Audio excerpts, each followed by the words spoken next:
everybody. My name is Andrea Roncella. I am the Junior Coordinator of Finance and Humanity Village. And we are very excited to launch the first webinar of our group. So, of course, the outbreak of the virus completely reshaped the contents of our village. And we thought, therefore, as the first webinar, that could be interesting to spend some time to delve more into this apparent dichotomy we're witnessing almost daily between economy and solidarity. The focus would be, the focus of the webinar will be the macroeconomic measures that global political and financial institutions are undertaking in response to the COVID-19, with a particular look towards the developing world. We know that it's a very broad issue, it's a very broad topic, but we will try to understand a little bit more about that. So in the perspective of the economy of Francesco, we would like to analyze these measures under the lens of the principle of solidarity. This principle actually reaffirms the social nature of human beings, which is not an individual atom, but is a reality born in a social context. Solidarity actually makes human beings aware of the responsibility that we have towards each other, not as an external rule, not as something imposed by some authorities from outside, but as a response to our own nature. So the challenge, of course, is to concerns both whether we can live this principle in our personal life, but more important for today's conversation is whether it can be actually embedded into real economic and political measures. This is the question and the issue we're going to tackle in this webinar. So without taking much more time, I'm leaving the floor to our first speaker, who is Antonio Moreno Ibanez. He's a professor of international finance at the University of Navarra in Spain. He holds a PhD in economics from Columbia University, and is also currently working and serving as a consultant for the Bank of Spain. After that, there will be two discussants, Martina and Delfina, who I'm going to introduce later on. And there will be also some time for Q&A.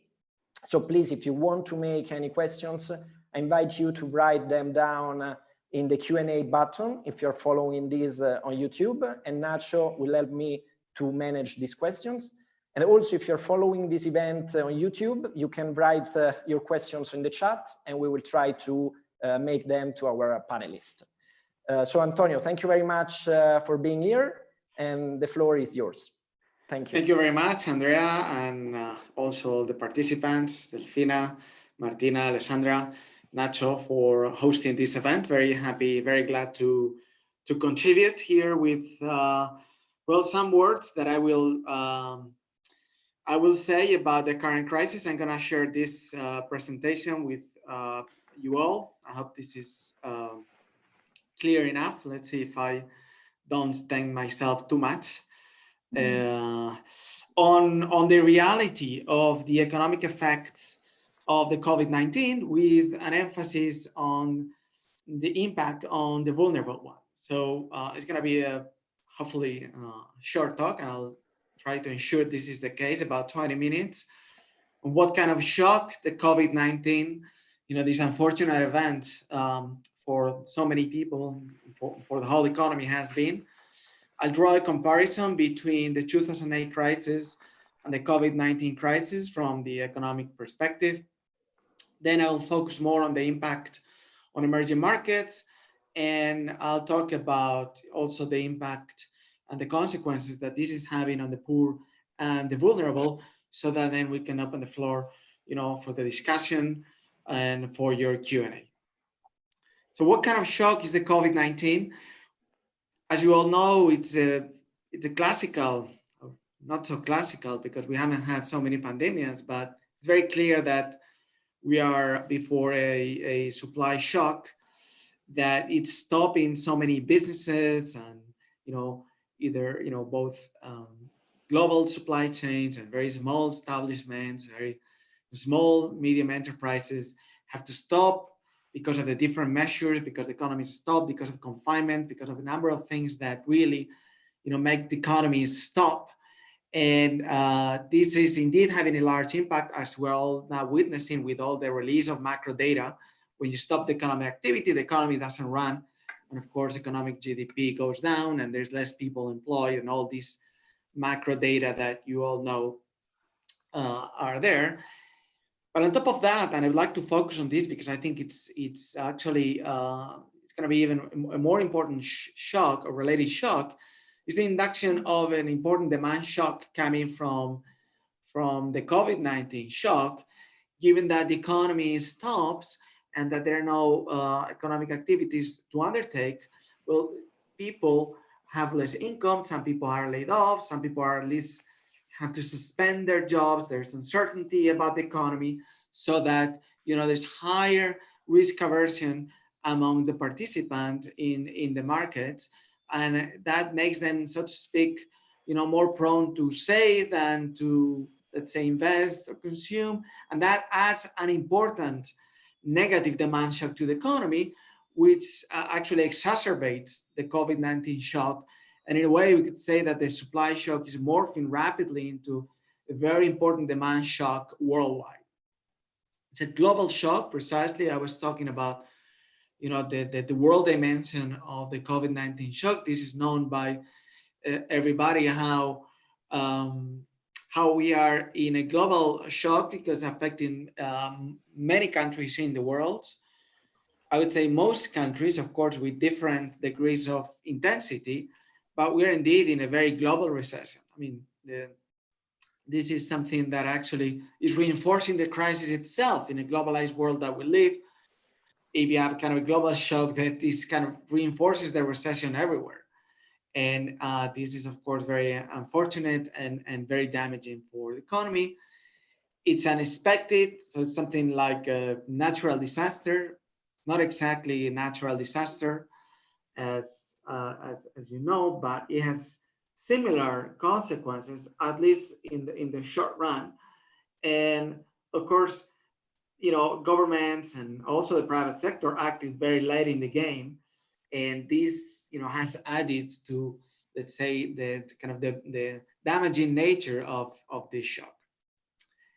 The impact has been immediate, and this is something actually that we hadn't lived so much in the previous crisis, in the previous recessions, where the impact was more protracted or prolonged over time.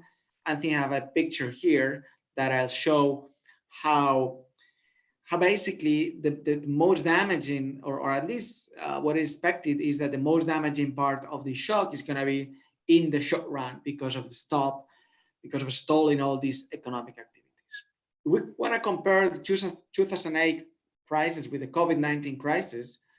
2008, the financial shock that then has spillovers, very negative spillovers into the real economy. I'm not going to go into the 2008 crisis that we've studied so much, but I think it's good, to understand that we are facing a very different challenge now, because the COVID-19, it's a real economy shock, as we just mentioned, with supply and demand shock that affects many sectors and also the financial markets.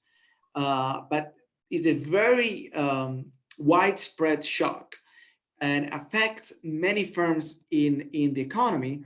And it has a very different physiognomy than the 2008 crisis. If we look at the 2008 crisis, the epicenter was in a few large systemic firms, banks that we've all studied and we've all analyzed in the last 10 years in the post-2008 crisis. And so to speak, kind of the epicenter was very concentrated, The COVID-19 crisis is different in the sense, especially from the economic perspective, in the sense that, it's disruptive for many small firms, also medium and large firms too, to be frank. But because it's so widespread, it really makes the logistics so much more difficult. The logistics of the response, the policy response to the crisis that we are facing. So logistics very difficult, and different plan, different measures, different policies that have to be undertaken, and a very damaging shock.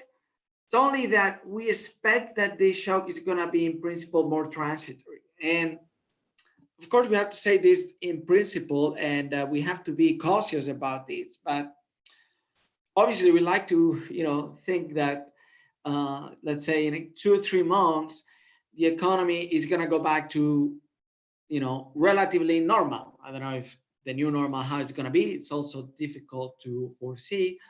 But in principle, I would say it will have to be transitory. Again, have to be cautious because maybe there is another wave of the pandemia in the fall. We will be probably more prepared from the health perspective, especially in developed countries. And this is something that I'll talk about later, the difference with developing economies. But hopefully we are before a more transitory shock. And this is the graph that I was referring before. On the left-hand side, you have kind of the dynamics of output in the 2008 crisis. And on the right-hand side, we have the dynamics of the coronavirus pandemic in the 2020 crisis. And in yellow, you have the dynamics of output itself. And in dashed red lines, you have sort of kind of the potential or kind of the predicted dynamics. If you go to the 2008 crisis, you see there very clearly how there is a very important very important drop here in terms of output, and it's actually very persistent over time, so that we don't recover going back to normal ever. It's very persistent. It's very financial crisis, crisis based on leverage, debt, and it's really taking a big toll on the economy, as we know. If we move on, however, to the 2020 coronavirus pandemic, see that the main impact here is in the short run. Kind of the GDP fall is kind of front loaded, and then we sort of converge to the, let's say, the previous dynamics in a kind of in a protected way, and in a shape which is a V, but it's a V that is very asymmetric, of course. So it really also takes time. We just hope that it's going to be more transitory than the previous crisis. Okay, let's have a look at emerging markets. And many of us have seen the predictions of the IMF in terms of GDP. You see the world output is expected to fall 3%.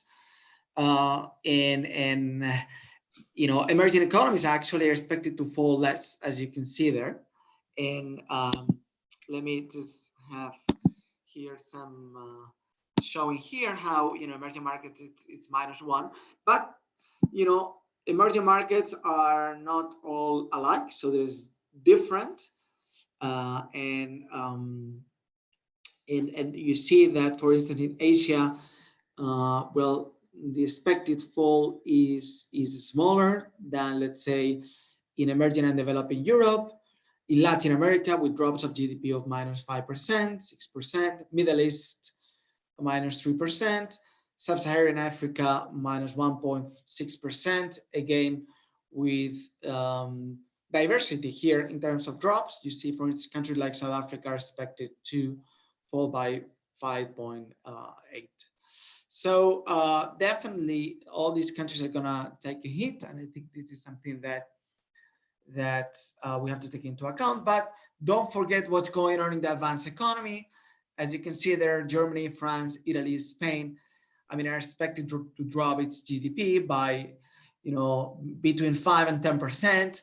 And the same thing with Japan, UK, and the US. And this is important because of the dependency of emerging markets on advanced economies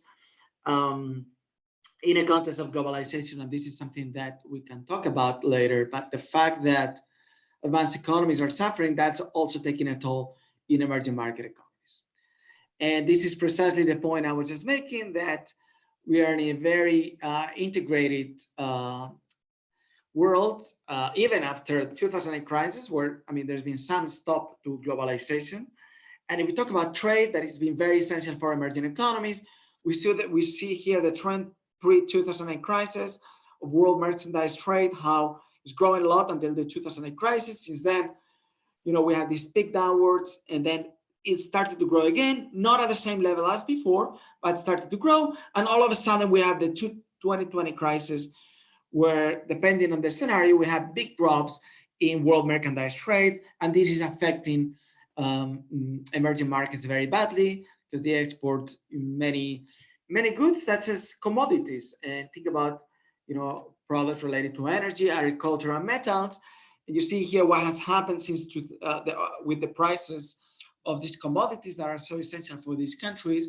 You see what happens here, in the pandemic, COVID-19 pandemic. The prices of energy goods have declined a lot, but also the case of metals and agricultural things. Agricultural things, not as much, because there's also more demand worldwide, given that we still have to eat in everywhere, and I think this is easy to follow.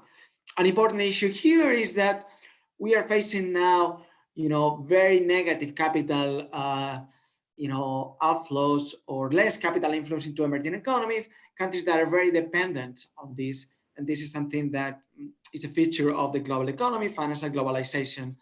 And you see here how, when there is a recession or there is a crisis, global flows to emerging markets tend to go down. And here you see the case, the 2008 crisis, this yellow line. Same thing in other smaller events like 2013, 2015, 2018. But you see the drop, of capital flows, on net capital flows to emerging economies. The COVID-19 crisis has outpaced all of those, and this means less resources, less capacity to generate resources for emerging economies, and this is very, very bad for them. And as a result of that, interest rates in the debt issued by emerging markets have increased, because, of course, people are selling emerging market debt, not buying. So prices are going down, interest rates are going up, both for investment grade, let's say bonds that are sound, as well as, let's say, junk bonds, such as high yield spread. Interest rates have increased a lot. You see here these large spikes. We're also witnessing large currency depreciations, which, of course, also making life more difficult for countries such as South Africa, Mexico, Brazil, with large depreciation of one quarter of its value. That makes imports very expensive. That also induces a lot of foreign exchange market uncertainty, and makes more difficult to engage in international activities, which again are so important for emerging markets. So this is adding to the problem of the external debt issued by governments in emerging economies, also some corporations. When you put it together, the debt held by a foreigner, that's called external debt. And given that these economies have to service this debt, and actually that service of the debt has been increasing, last 10 years. You see here some emerging economies, how that has really increased from 2018 to 2012. And given that these countries now have a lot of problems generating growth, generating income, so it's adding a big strain to these economies. So here the IMF and the global institutions such as the World Bank also trying to come to the rescue and provide these resources and debt relief. They started with these 25 countries, most of them in here you can see in Africa, basically improving or kind of providing relief to the conditions of the payback, holding out, the payment of debt. You see here the case of Argentina. It's also a country that has basically it's the quest of a moratorium of payback of its debt and its interest.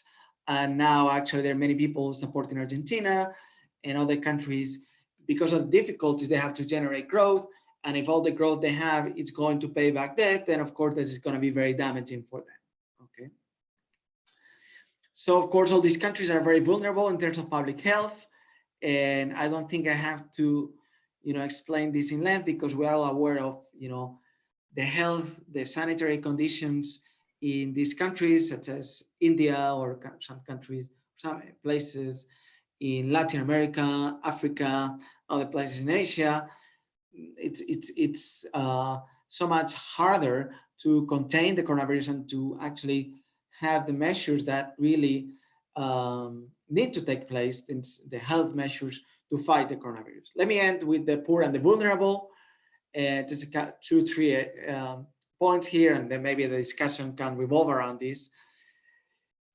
And as I just said, I mean, they have less access to healthcare. I mean, this is even true in rich countries. Poor people in rich countries have a tough time accessing healthcare, especially in countries such as the US, and this is making life very difficult for them. Social distance is very hard for the poor, and we just saw that image of the slum in India. It's so much more difficult to contain the virus in conditions such as like this, and so the virus can hit here much more. We also know that the crisis from the economic perspective and the recessions affect the vulnerable more. We're talking about young people, less educated, temporary workers. I have here some data from Spain, my home country. Yesterday, the government put out some data of the impact of COVID-19 in employment. And here you see this graph. Basically, half of the people who lost their employment in Spain has occurred on people that have less than 34 years. So young people are severely hit by the shock. And as we know, this is a problem of the Spanish labor market, but this can happen also in other countries. You see, most people who've lost their jobs are people who have temporary jobs. Temporary jobs, those are more vulnerable. Those are the jobs that you can cut back on more rapidly. Okay, so they're kind of taking the bulk of the effect of the crisis. Challenges for migrants, informal sectors. So these are people that often they cannot access all the fiscal measures that have been taking place, across all countries in the world that are being affected. And here I want to make this reference to this interesting book by Anne Case and Agnes Deaton, where basically make the point that in the US, the poor are also suffering a lot, and are suffering a lot now actually with the COVID-19 crisis because of the vulnerability they have. And they call it in their book, the deaths of despair. And I think this COVID-19 crisis is triggering again more deaths of despair because of the reasons that I just spoke. Let me finish with 3 punchlines. So what to do about this? I think we as economists, we have to contribute to the public debate to improve. And I think what we're learning and how we can improve things. The need of social protection in markets, I think it's coming to the forefront. And Andrea started to talk about solidarity, definitely has to be there. And actually, I would also say subsidiarity. Subsidiarity means that whatever can be done at, let's say, at the most local level or the level closest to individuals should be done at that level and not at a farther away level. But when you have a crisis like this, it just works in the opposite direction. It has to be the state, the one that really is in a better position to tackle all the problems that we just talked about. And I think here there is an asymmetry in the sense that rich countries have larger capacity to tackle all these issues compared to poor countries. We also need global measures, and I think this event really, the COVID-19 event has been truly global effect, and we really need a global vaccine that is applied globally and affordable so for these countries. Probably the debt relief is something that has to be worked out too. I want to say here that with the debt relief, things have to be done very well and very carefully to avoid financial panic. That I think we have to say, and we have to do it in very clearly. And finally, I think the COVID-19 is going to put on the table issues related to globalization, where I would say that all in all, poor countries overall have benefited from globalization, especially trade globalization. have improved to raise the standard of living of many people. So that's been very positive. At the same time, I think rich countries overall have benefited, but they've also witnessed rise in income inequality, and this is a very hot topic, as you all know, that has been on the research agenda and a policy agenda. The fact that globalization seems to benefit some people more than others. And I think there is an uncertainty about what's going to happen in the future with globalization. I think the future will probably move towards less globalization, but I think we have to do it in a very orderly way, in a way that doesn't really damage the most vulnerable and that really helps those countries and people with more difficulties. So I think with this slide, I'd like to finish my presentation. And for me, it's just an honor to be here and speak about this. So I just open the floor here to questions and comments. Thank you very much, Antonio. There are already many questions in the chat. I'm happy about that. Was very clear, very clear presentation. And I think also, I mean, from my perspective as an Italian, well, you're Spanish, Spain, Italy are among the most affected countries, but it's always very important and useful to have a broader point of view, about the rest of the world, and in particular, well, the developing countries. So now I will give the floor to our first discussant, Martina Giacomel. She is one of the residents of our village. So I'm happy that, Antonio, the Economy of Francesco, it's an event that the Pope taught in particular for young people to give them voice about economics issues. So I'm really proud to have both of the discussants who are actually working in our village.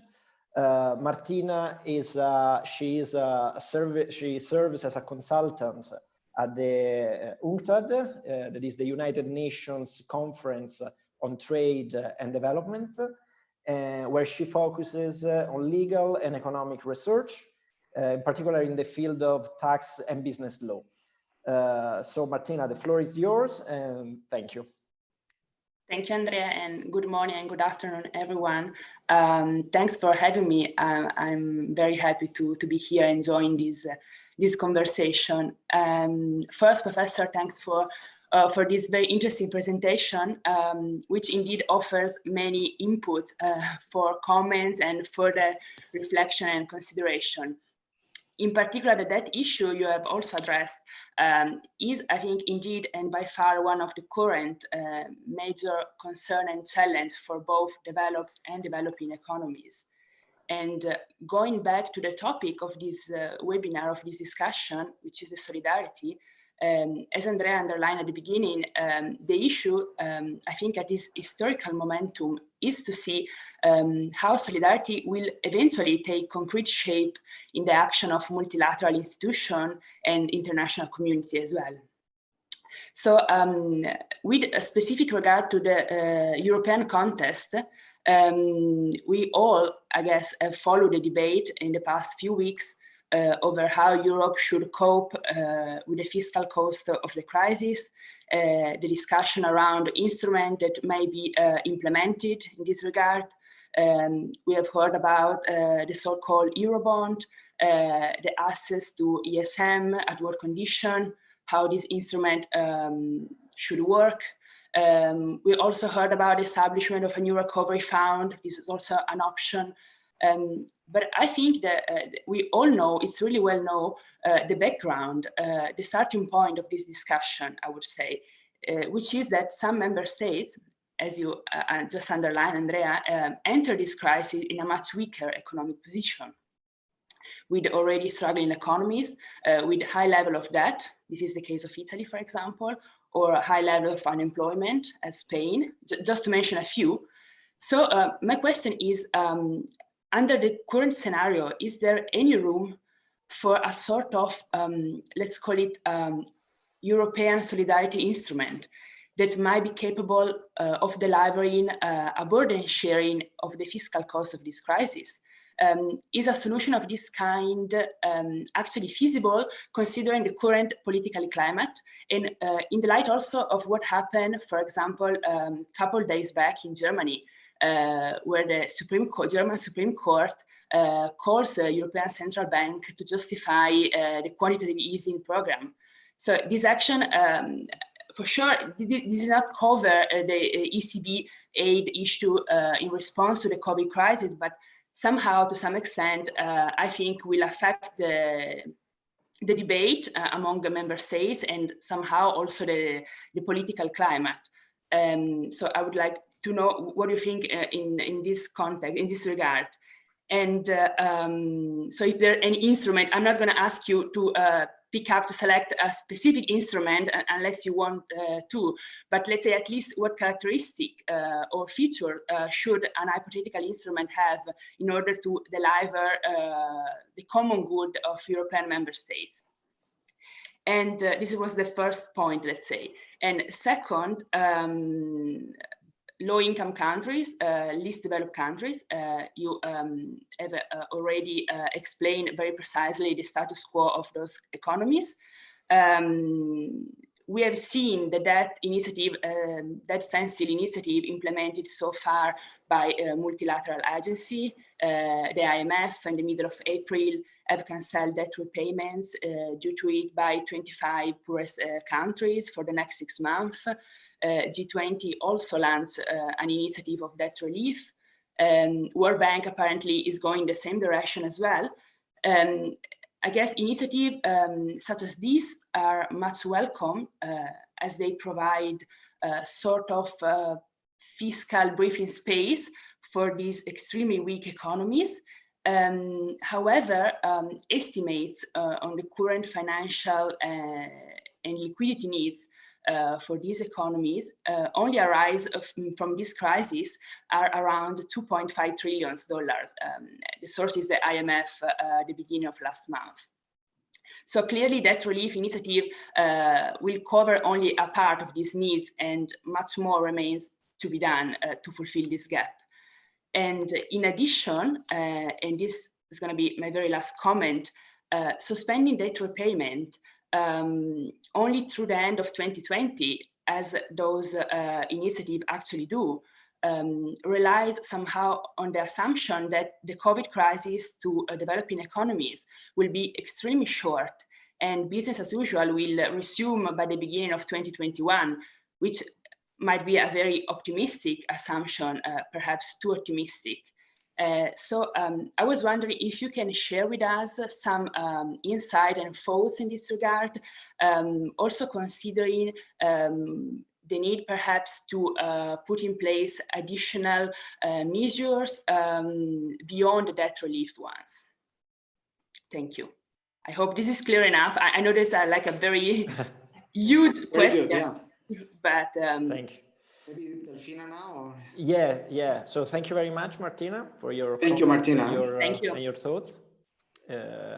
So before to answer, I would ask Delfina to make her point. Very briefly, Delfina is the head of Sustainable Finance Department of the Finance Division of Banco de la Nación de Argentina, if I'm pronouncing it well in Spanish. And so, Delfina, the floor is yours. And after that, Antonio, if you can make an answer to both of our discussions. Thank you. Sure. Thank you, Andrea. And thank you so much, Antonio and Martina, for your insights. It gives too many points to discuss.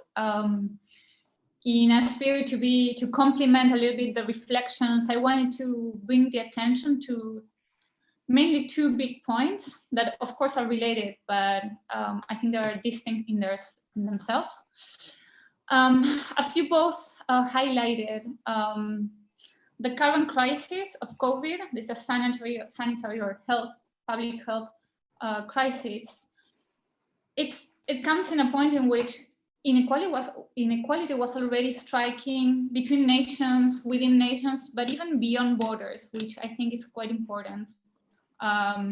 You may find the wealthiest people in very poor countries wealthier than maybe wealthier people in rich countries. So it goes beyond national borders. And also inequality, increasing inequality has been a common feature in many crises, mostly in economic crises.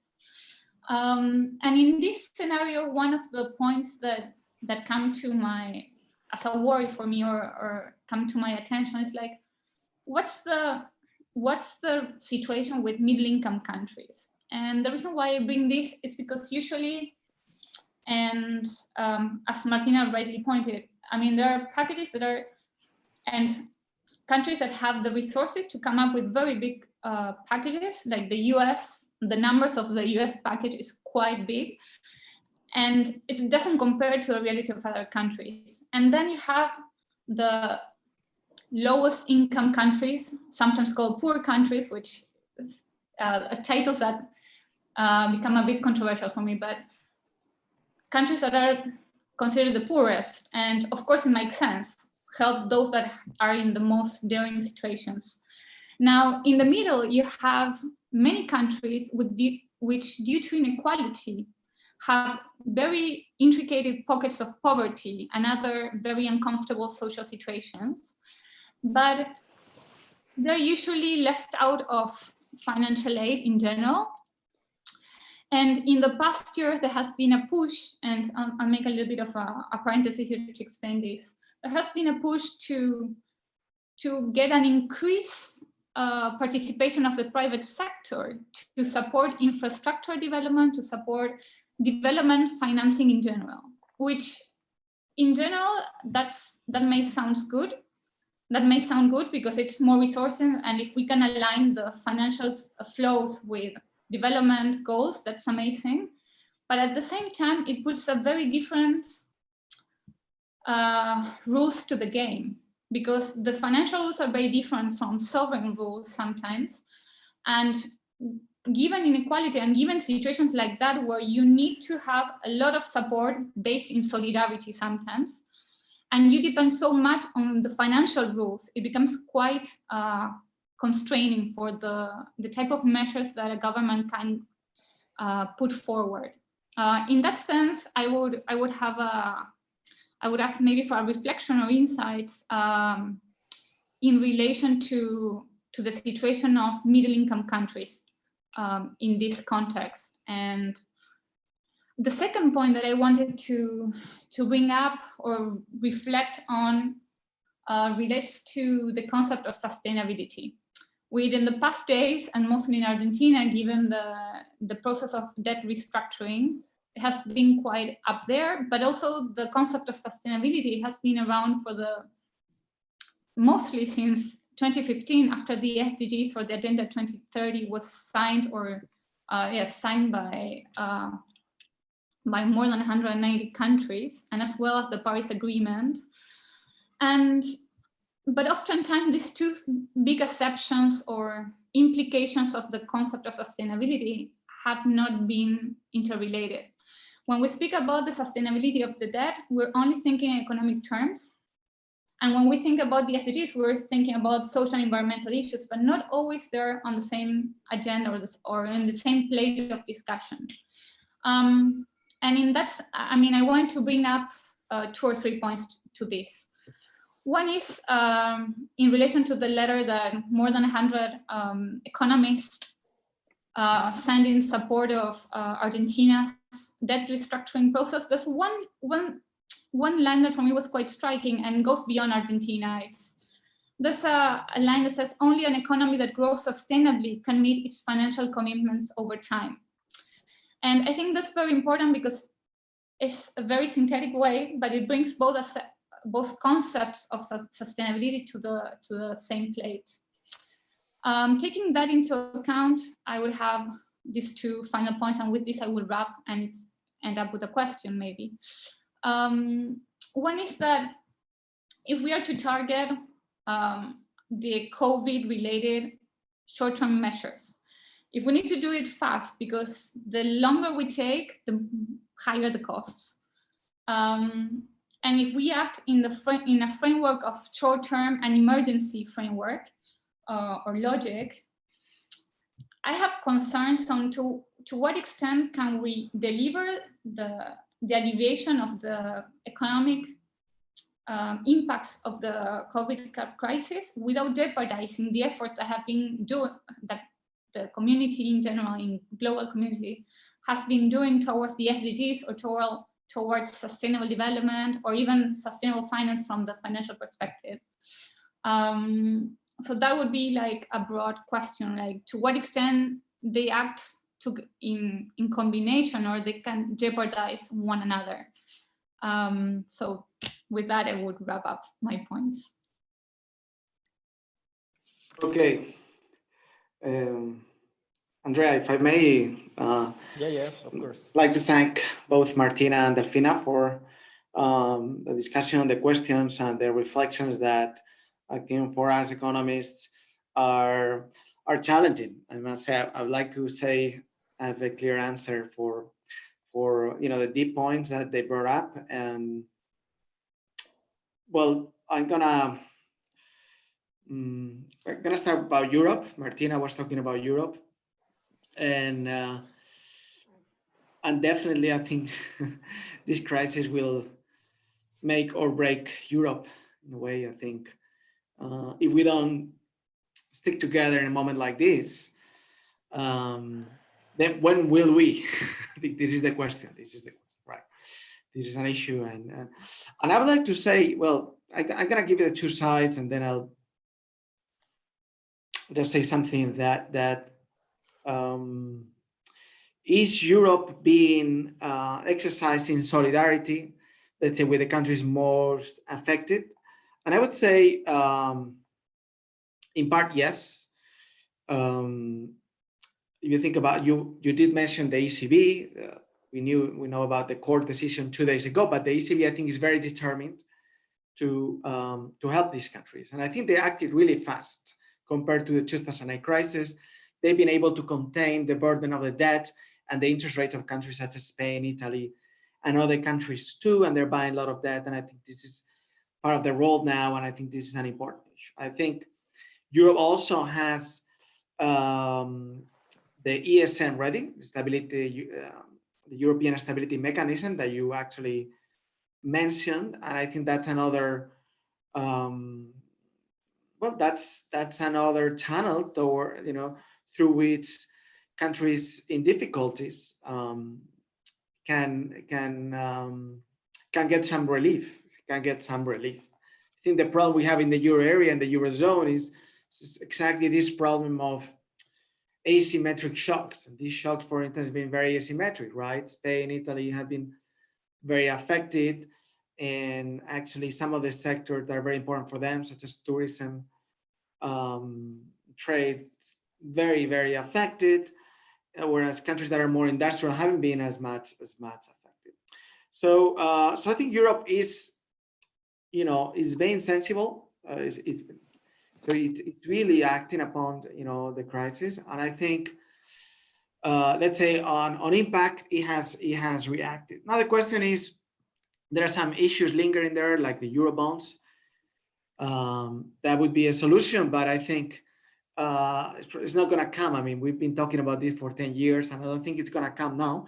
But if we're talking about this reconstruction plan, and this plan that is going to be worked out by all European countries, I think there can be some risk sharing there, or at least some funding sharing there, where solidarity can actually take effect. And I think it would be important.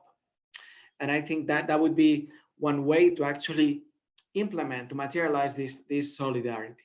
I'd like to finish the discussion in Europe saying that southern countries, we should also be more responsible with our public finances, or at least come up with a plan where we can reduce debt in good times. And I think this is very important too. And I think that we're only going to move towards risk sharing in Europe when the two sides trust each other more. And I think steps have to be done by both sides, of the aisle in Europe. Northern countries trusting southern countries, but southern countries, we have to earn that trust. And I think this is an important issue too.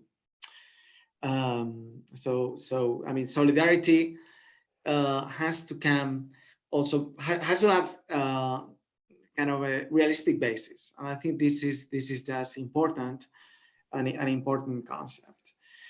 Well, then you were asking about the solution to emerging economies. Delfina was talking about middle income countries. And of course, I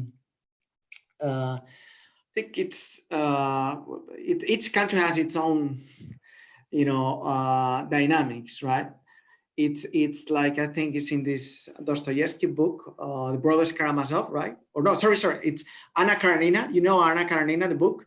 The beginning, I think, there's this saying all good families look similar, but all families that have trouble, they're all bad in a different ways. You remember that beginning of I think it's a great book. So the same thing with emerging economies. This, by the way, this sentence I've heard these days, I think is very true. I mean, we lump all of them in the same bag. I mean, they're all different, and the same thing with middle, with emerging, and then very poor countries. Well, there are degrees, of course, but there are some countries, for instance, that haven't been as affected by the COVID-19, whereas other countries are being badly affected.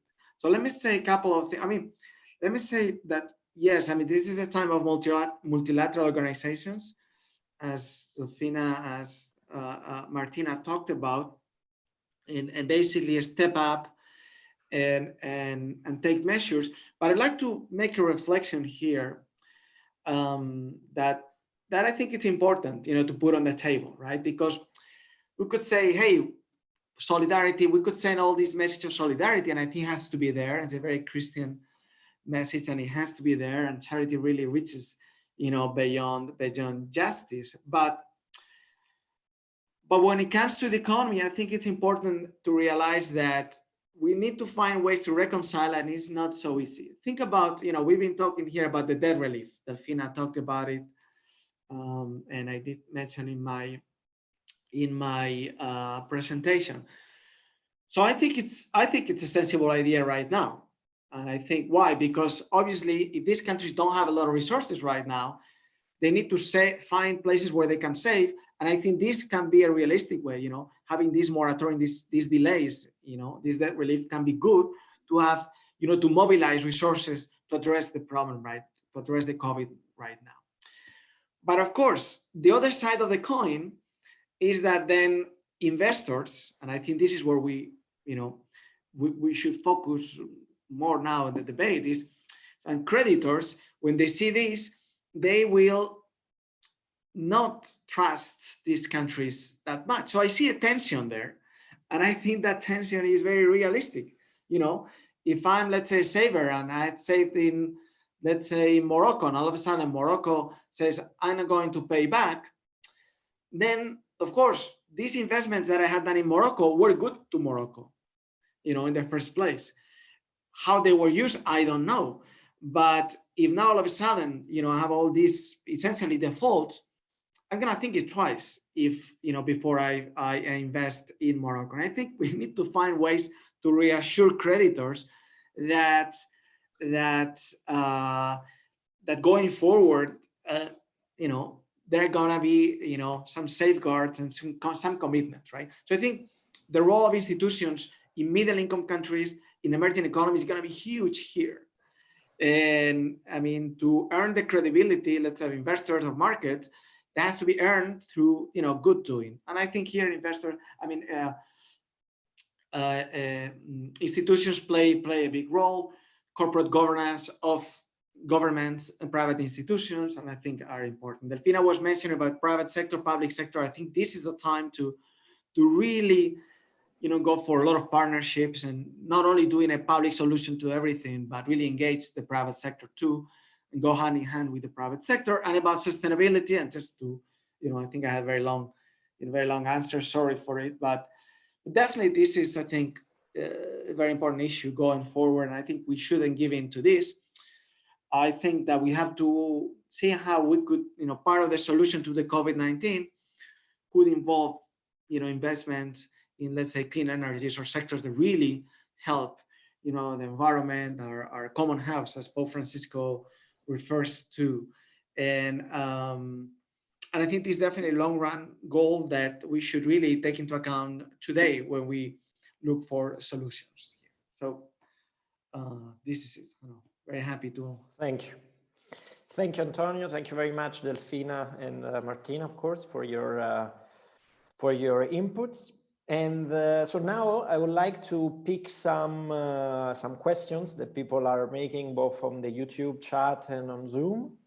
And so the first one is from Professor Ferri from LUMSA University, and is asking to you, Antonio, about, well, I would say globalization. So the question is, could the COVID-19 crisis have persisted negative consequences on the global value chain?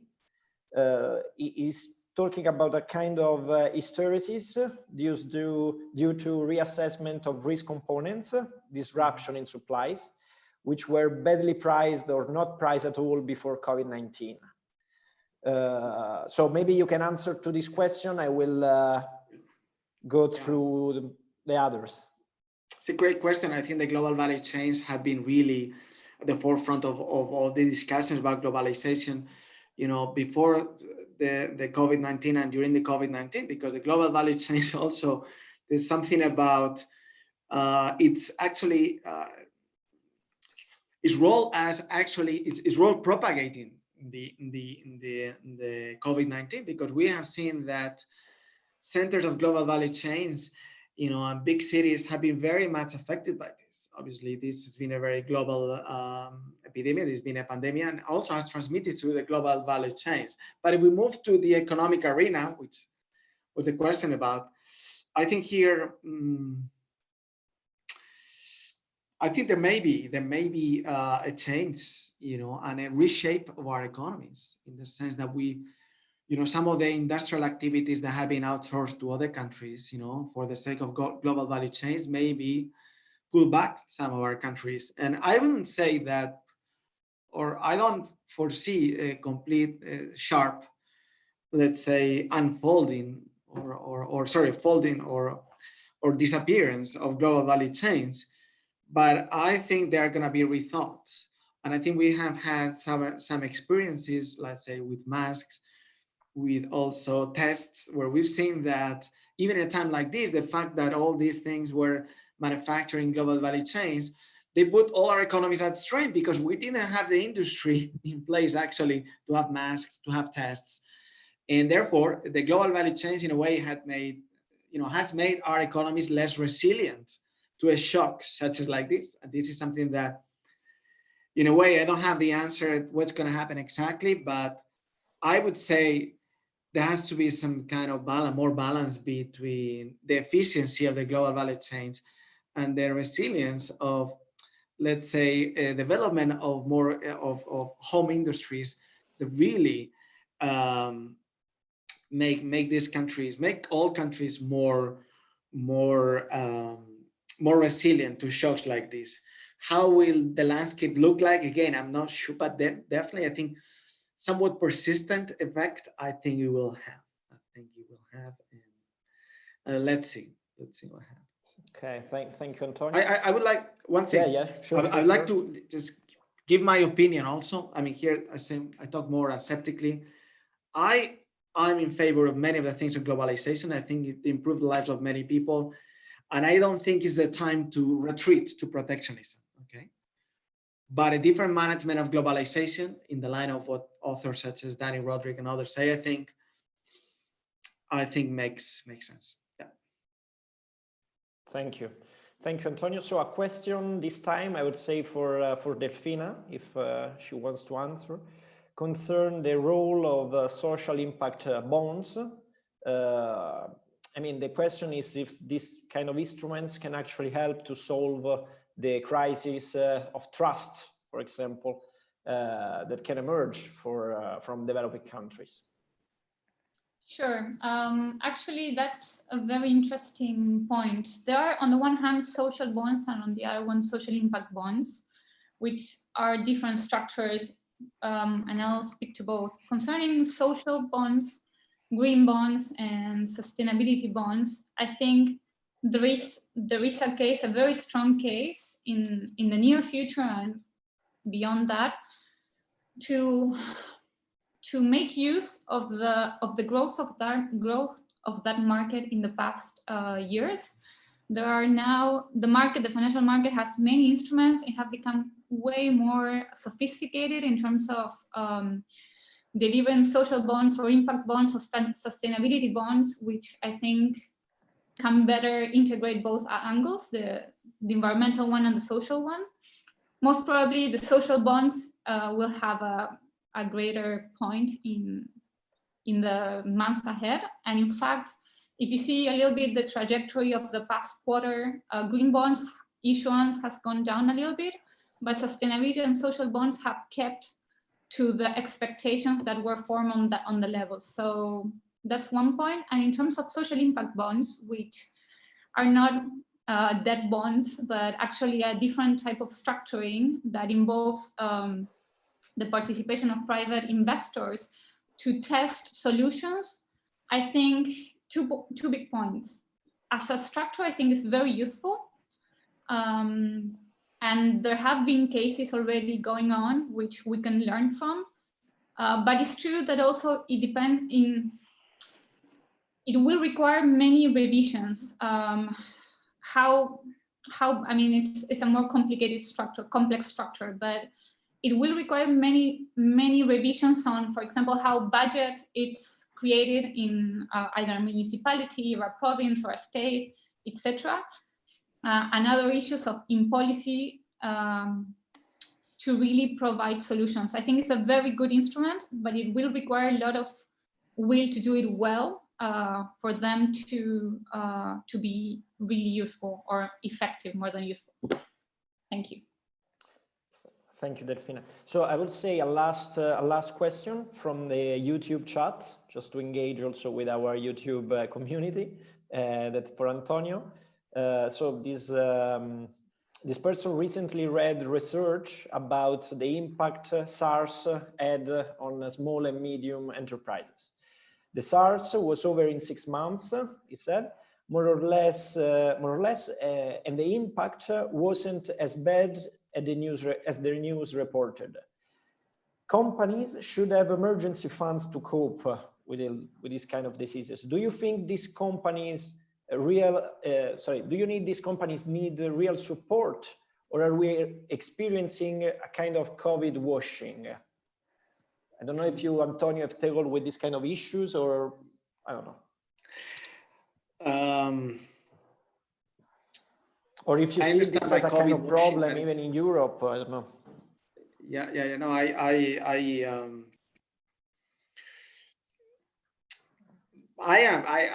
think it's quite evident to me that companies are suffering a lot and are spending at least 2 months without income. And because of the point I said before, there are many countries where, I mean, most countries actually, the small and medium enterprises are at the heart of the economy. I mean, let's face it. I mean, it's just like that. And many of them, I mean, not all of them. For instance, supermarkets have been on. I mean, agricultural firms have been on. Even construction have been going on in some places. I mean, there's some sectors that are less affected than others.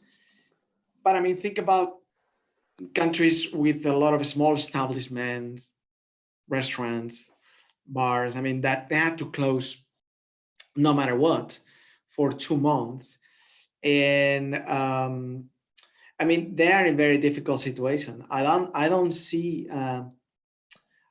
another way to help them rather than, you know, have some fiscal effort in providing support in terms of loans, collateral, and even subsidies, just because I think kind of the landscape that we'd like to see, in the aftermath of the crisis, it's a landscape where most of the firms that were operating normally before the crisis keep doing so after the crisis.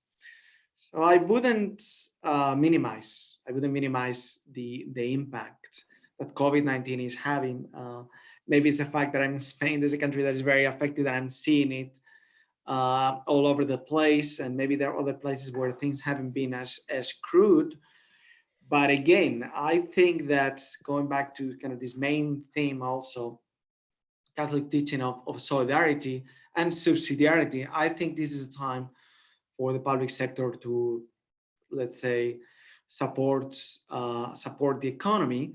And I think that when the economy improves, it will be the time for, and it should be the time for the state to actually progressively withdraw and let the private sector develop their own thing. One, it has, let's say, survived, and then apply again subsidiarity, and then have them, the private sector, do what the private sector can do very well, and the government doesn't need to do, let's say, in good times, which is, you know, run companies and things like this. Okay. Okay, thank you very much, Antonio. So we are perfectly on time. It's 4 o'clock. So great job to everyone. Thanks a lot for the people who made the questions. I mean, they are very precious. And we are sorry that we could not answer to all of them, but we are going to take them into account for future works and to develop, of course, the contents of our village.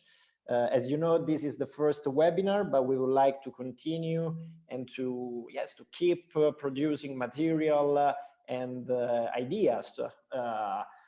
And I think that this situation, the COVID-19, offers the possibility also to rethink many issues in our economy and finance actually work.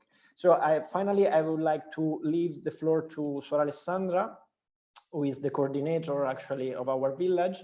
And so Alessandra, if you want to spend a few words, and then I will conclude. Thank you. Thank you. Thank you to everybody. Thank you, Antonio and Martina and Delfina and Andrea and all the co-coordinators for organizing all this seminar. Thank you to Nachos or Ignacio for your help. Ignacio is managing media and social media and questions and so on. And in the line of Economy of Francesco, I think that at this stage, questions are more important than the answers. So I am very happy that many questions were raised, and we will take note and we will continue to do something on these questions. And this is a major message for all the residents and participants to our village, Finance and Humanity Village. Our aim is to work on finance and humanity issues in order to imagine some proposals to share with Pope Francis. So this is our aim, our goal, and but in order to reach this, please, this was the first seminar. This is not a top-down process. So we organized the first one, but now it's up to you to choose topics, to choose panelists, people to engage, the way in which you want to share, like webinars as this one or other means. So please feel free. This is the time to dare, and we need to. Papa Francesco is waiting for our proposals. So all of us and everyone that is happy to join us is free to join us in this kind of occasion. So thank you very much, and we are waiting for your proposals. Now everything is up to you. Thank you. So thank you very much, Alessandra. Thanks again to all the panelists and the people, the residents who join us today. And we are looking forward to hearing from all of you. So have a good time and see you soon. Bye-bye.